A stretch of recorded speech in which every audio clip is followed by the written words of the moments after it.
Good morning. වාසනාවන්ත සුබ උදෑසනක් කාලා හැමෝටම. අද අප්‍රේල් 10.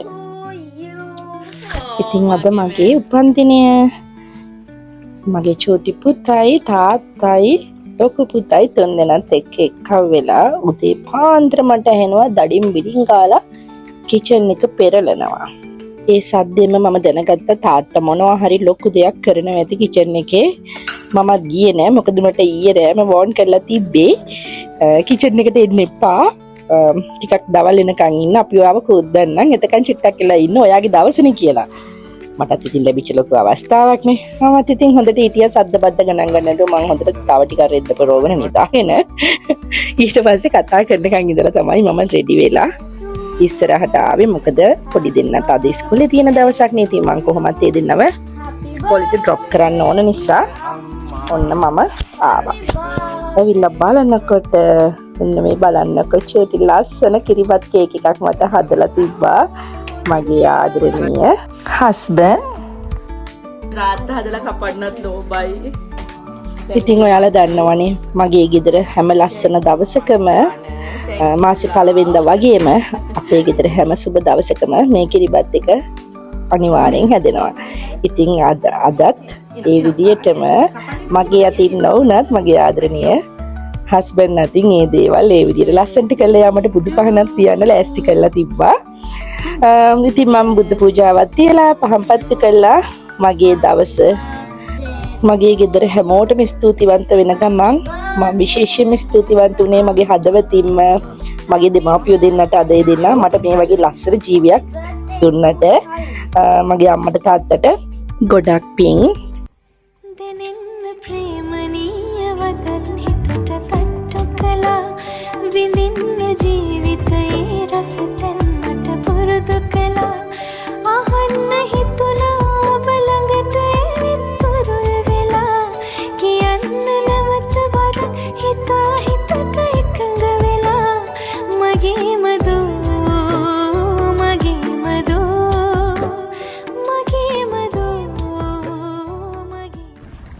ඔන්න ඔය විදිහට හරිම සිම්පල් විදිහට බර්ත්ඩේ එක සමරලා අද දවසේ හිතේ ගොඩාක් සතුටින් වෙනදටත් වැඩිය ගියේ මගේ දවස මී ටයිම් එක ගන්න පුංචි දෙන්නවත් ඉස්කෝලේට ඩ්‍රොප් කරලා. ඔයාලා දන්නවනේ අපිට ඇත්තටම වෙලාවක් නෑ අපේ දේවල් කරගන්න. ගෙදර අයගේ වැඩයි එතකොට අනිත් වැඩට කටයුතු ඒවත් එක්ක අපි කරන ජොබ් එකයි එක ඇත්තටම අපිට අපි ගැන හිතන්න වෙලාවක් නෑ. මට හිතුණා අද මගේ දවස මං හැමෝටම වගේම මම මටත් ආදරය කරන්න ඕන දවස. ඉතින් මී ටයිම් එක ගන්න ගියා. ඉතින් ඒ ටිකත් කරගෙන මම දවල් එහෙම්මම ඉස්කෝලේට ගියා පොඩ්ඩෝ දෙන්නව ගන්න.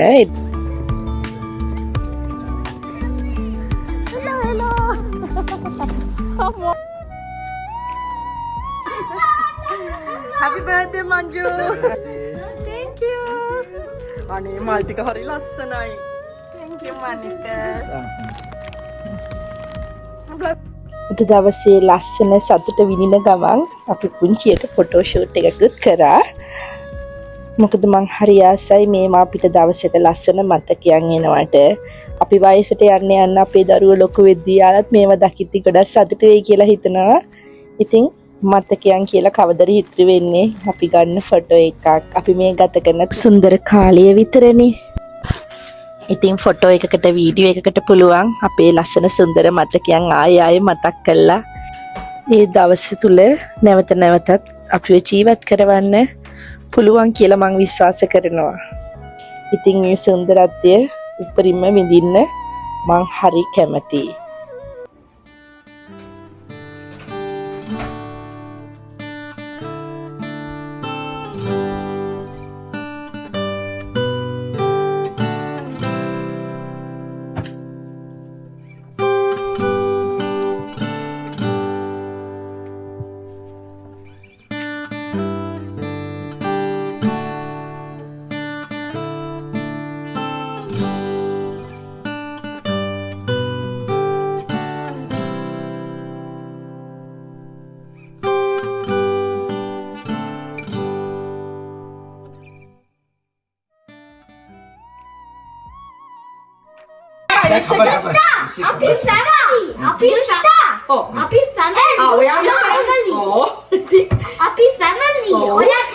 දන්නවද මගේ ලොකු පුතා මොකද්ද මේ කියන්න උත්සාහ කරන්නේ කියලා?